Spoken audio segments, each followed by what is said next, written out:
esta exposición, a conxunción de poemas soltos da miña nai cos seus retratos,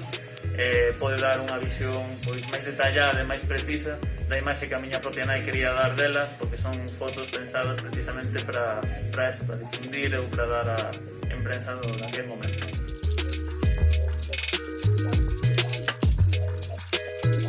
Este ano é unha mistura de emocións moi forte, dende unha gran alegría e orgullo, por suposto, esa preocupación sempre por defender un pouquiño a súa imaxe, que non foi falta defenderla, pero bueno, como son eu que máis ou menos a veces fala ou toma a palabra en nome da familia, pois sempre intentar quedar polo menos de xeito honesto co que ela era.